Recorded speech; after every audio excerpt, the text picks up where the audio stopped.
Assalamualaikum warahmatullahi wabarakatuh. Di sini kami kelompok 6 yang beranggotakan Rita dengan NPM 1903101030 dan saya Dwi Widianti dengan NPM 1903101037 akan membahas tentang bab 7 perencanaan audit. Perencanaan audit.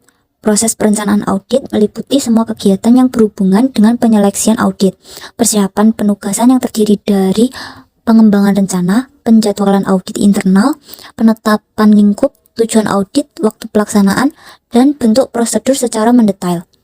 Berdasarkan standar kinerja 2200 tentang perencanaan penugasan bahwa auditor internal harus mengembangkan dan mendokumentasikan perencanaan untuk setiap penugasan yang mencakup tujuan, ruang lingkup, waktu, dan alokasi sumber daya.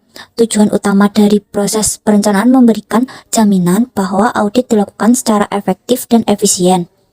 Tahapan perencanaan audit internal, yaitu yang pertama pemilihan audit, yang kedua persiapan penugasan, dan yang ketiga survei pendahuluan. Pemilihan audit. Pemilihan audit merupakan salah satu bagian dari perencanaan untuk menyusun perencanaan penugasan audit untuk jangka pendek dan jangka panjang yang dapat dilakukan dengan pemilihan secara sistematis, audit secara ad hoc, dan permintaan audit yang berasal dari direksi, komite audit, dan audit. Dalam pemilihan audit secara sistematis dengan menggunakan metode audit internal berbasis risiko, di mana metode ini merupakan metodologi yang menyediakan jaminan bahwa risiko akan dikelola dalam kerangka preferensi risiko organisasi. Dalam pemilihan audit ditentukan dengan 4 tahapan, yaitu yang pertama identifikasi audit universe, merupakan kumpulan dari semua auditable unit, misalnya kegiatan, bagian, divisi, instansi, dan proyek. Yang kedua yaitu menetapkan faktor risiko dan skala prioritas. Faktor risiko merupakan kriteria yang digunakan untuk menggambarkan kondisi risiko yang ada dalam suatu instansi. Yang ketiga yaitu pemberian skor dan peringkat. Pada tahap pemberian skor, auditable unit diberikan skor skala antara 1 sampai 5. Yang keempat yaitu pemilihan audit. Penentuan rencana dan jadwal audit didasarkan pada penyesuaian peringkat auditable unit dengan sumber daya audit yang tersedia. Demikian yang dapat saya sampaikan. Selanjutnya akan dijelaskan oleh rekan saya Rita. Bagi yang bertugas, kami persilakan. Baik, selanjutnya mengenai persiapan penugasan audit.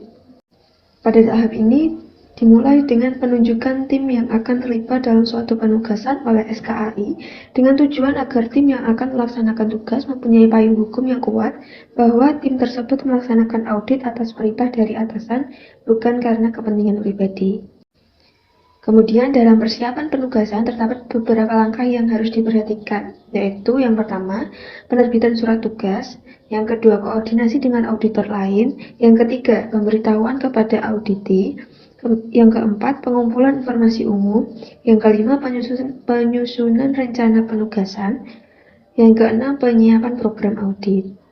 Kemudian yang ketiga, survei pendahuluan. Survei pendahuluan merupakan bagian penting dari proses audit yang dijalankan dan menjadi alat auditor terbaik untuk mendapatkan pemahaman mengenai wawasan, informasi, dan perspektif yang diperlukan untuk mendukung tujuan audit. Tujuan survei pendahuluan yang efektif yaitu untuk mengidentifikasi area-area yang berisiko tinggi dan memberikan penilaian awal mengenai proses pengendalian internal. Survei pendahuluan terdiri dari beberapa langkah, yaitu yang pertama, studi awal, kemudian pertemuan pendahuluan, selanjutnya pengumpulan informasi rinci, dan yang terakhir penilaian risiko. Sekian yang dapat kelompok kami sampaikan. Apabila ada kurang lebihnya, kami mohon maaf. Wassalamualaikum warahmatullahi wabarakatuh.